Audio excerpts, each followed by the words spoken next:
Shalom kembali, Salam kembali ketemu dalam sesi seterusnya, dalam sesi yang seterusnya. yaitu saya Santonio. Saya Saning. Ya, jadi kita hari ini ada dua sesi untuk kita bahas ya, yaitu pertama adalah di mana berkat generasi daripada takut akan Tuhan. Ya. Sesi kedua, Sesi yang kedua kita akan belajar tentang akibat tidak takut akan Tuhan. baik, seperti mana yang kita sudah cerita pada minggu lalu tentang yaitu definisi takut akan Tuhan, dan kita sudah pun mulai mengenal tentang apa maksudnya ya. Jadi hari ini bahwa kalau generasi yang takut akan Tuhan bukan hanya secara pribadi atau bagaimana lagi keluarga termasuklah suku dan bangsa. Oke. Disebabkan karena ada suku bangsa, maka generasi seterusnya harus juga ya hidup takut akan Tuhan. Iya. Jadi mari kita lihat untuk hari ini, sebagaimana firman Tuhan mengatakan bahwa generasi yang takut akan Tuhan itu juga akan membawa berkat kepada seterusnya ya, untuk kehidupan bangsa dan negara. Iya.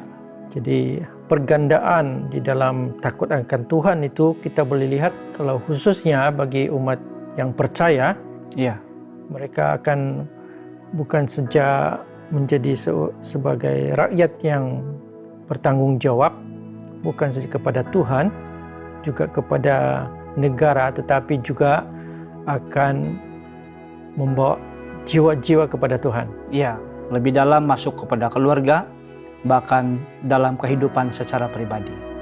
Jadi Mazmur 145 ayat 4 mengatakan, angkatan demi angkatan akan memegahkan pekerjaan-pekerjaanmu dan akan memberitakan keperkasaanmu. Jadi penghormatan yang mendalam ya kepada Tuhan, menyamaratakan tentang rantaian saksi-saksi yang setia dari generasi kepada generasi. Ya. Jadi kita mengharapkan itu boleh berlaku. Ya, kita mengharapkan supaya generasi demi generasi itu memiliki rasa takut akan Tuhan. Karena kita tahu bahwa sebagai gembala kita tahu itu penting ya dalam kita bukan saja mengajar generasi hari ini, tapi lebih kepada anak cucu mereka. Sampai kepada generasi yang akan datang. Jadi hidup ini penuh dengan cabaran. Kita tahu bahwa bukan setiap generasi itu seperti dalam perjanjian lama. Ya, kalau kita lihat bahwa kehidupan mereka, generasi-generasi yang diturunkan itu ramai yang tidak takut akan Tuhan. Betul, Pak. Seperti contohnya di padang gurun, bagaimana keadaan mereka pada waktu generasi yang pertama mereka berada di sana. Ya, situasi di padang gurun menjelaskan tentang bagaimana angkatan pertama itu selama 40 tahun berputar-putar di padang gurun dan mereka digelar sebagai tidak takut akan Tuhan, ataupun dalam bahasa yang kita selalu guna, mereka menjadi tegar tengkuk sehingga angkatan pertama itu tidak diizinkan Tuhan masuk ke dalam tanah perjanjian atau tanah Kanaan. Ya kan, kalau kita lihat memang itu kalau generasi yang tidak taat dan tidak hidup menurut apa yang Tuhan mau lakukan dalam hidup mereka, ya pasti mereka tidak akan diberkati. Iya, betul Pak. Sebab di dalam kehidupan Israel sendiri, Allah telah menghadapkan kepada mereka tentang berkat dan kutuk. Kalau mereka mentaati Tuhan, maka berkat akan mengikuti mereka. Bila mereka tidak mentaati Tuhan, maka kutuk yang akan mengikuti mereka. Jadi begitu penting sekali ya kalau kita lihat bahwa hidup takut akan Tuhan bukan hanya sebagai satu bangsa, tetapi kepada generasi kita juga. Betul Pak. Yang akan mewarisi bukan saja kepercayaan tapi iman kita kepada Tuhan yang mereka sembah pada masa akan datang. Iya, betul. Jadi berkat generasi itu memberi impak kepada negara juga. Iya. Bagaimana pandangan Pak dengan hal ini? Ya, negara harus mengambil bagian, lebih dalam lagi bangsa, masuk ke dalam lagi kepada keluarga, bahkan tanggung jawab pribadi untuk mendidik generasi demi generasi, supaya apa yang disembah oleh generasi hari ini disembah juga oleh generasi esok dan disembah juga oleh generasi masa akan datang. Allah yang sama yang disembah oleh kita pada hari ini. Ya, kan? Karena kita tahu bahwa yang kamu maksudkan sembah ini adalah kita mengenal siapa Tuhan kita. Betul. Berarti kita harus mewariskan warisan rohani iman kita kepada generasi akan datang. Betul, Pak. Ya. Jadi itu ada membawa satu kesan yang besar dalam didikan firman Tuhan, ya, seperti dalam 2 Timotius pasal 1 ayat 5 mengatakan, ya, sebab aku teringat akan imanmu yang tulus ikhlas, yaitu iman yang pertama-tama hidup dalam nenekmu Lois dan di dalam ibumu Eukina, dan juga yang akan yakin hidup juga di dalam dirimu. Jadi apa yang dikatakan sini tentang hal ini? Ya, ini tentang berkat yang harus ada dalam kehidupan keluarga atau nenek moyang yang harus hidup dalam takut akan Tuhan. Maka kehidupan nenek moyang yang takut akan Tuhan itu dan diajarkan kepada generasi yang seterusnya, maka lahirlah takut akan Tuhan. Sama juga, Pak, dalam kehidupan raja-raja dalam perjanjian lama, ya. Seringkali bila riwayat dalam satu kitab itu menjelaskan bahwa hidup tokoh ini atau hidup raja ini tidak hidup seperti ayahnya. Maksudnya anaknya itu, raja yang lahir itu menggantikan ayahnya jauh lebih jahat hidupnya berbanding dengan ayahnya.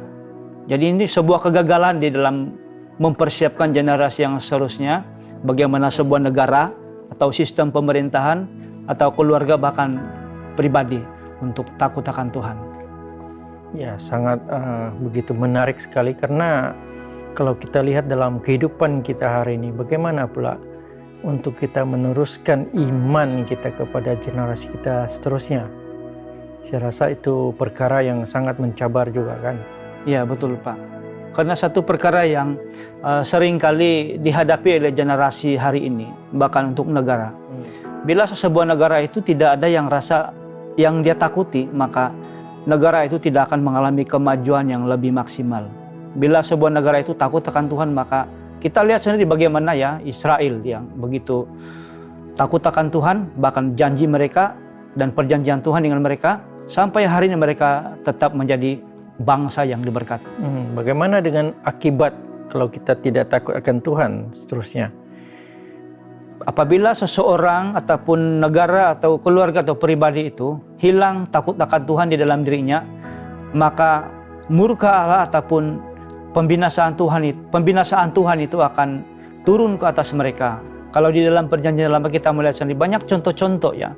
Salah satu contohnya kejahatan kota Niniwe yang begitu jahat hidupnya, dan Tuhan mengutus hambanya Yunus untuk menegur keras mereka, dan bila mereka mengalami pertobatan, maka apakah kutuk ataupun penghukuman Tuhan itu tidak terjadi atas mereka. Jadi sebagai kesimpulan, takut akan Tuhan itu sangat pentingnya. Jadi mari kita berdoa supaya bukan saja kita tapi generasi kita akan pimpin supaya mereka hidup takut akan Tuhan. Betul. Bapa di surga, terima kasih untuk sesi ini. Kiranya kami sudah melihat pentingnya takut akan Tuhan, berkati setiap generasi kami supaya hidup mereka juga takut akan Tuhan. Dalam nama Yesus, amin. Amin. Haleluya, kita akan terus berdoa untuk generasi kita, khususnya gereja. Mintalah Tuhan untuk menyatakan dirinya melalui kuasa Roh Kudus kepada mereka yang hidup dalam dosa. Berdoalah agar Dia memampukan mereka yang tidak berdaya untuk mengatasi dosa-dosa yang biasa mereka lakukan, dan mereka yang keras hati oleh dosa agar mereka bertaubat. Nah, di dalam bangsa sendiri kita berdoa supaya bangsa itu berdoalah untuk penyelesaian konkret daripada semua pihak berkepentingan terhadap isu pengangguran di kalangan belia yang menimbulkan ancaman serius bagi pertumbuhan ekonomi negara secara keseluruhan. Perangkaan Desember yang 2023 yang menunjukkan kadar pengangguran sangat tinggi, ya, 10,6% di negara kita. Baik, ya, terima kasih. Sampai sini saja pertemuan kita pada hari ini. Kiranya Tuhan memberkati kita. Amin. Selama 3 minit yang seterusnya, muzik instrumental akan dimainkan. Anda boleh terus merenungkan firman Tuhan ataupun berdoa. Jumpa lagi esok.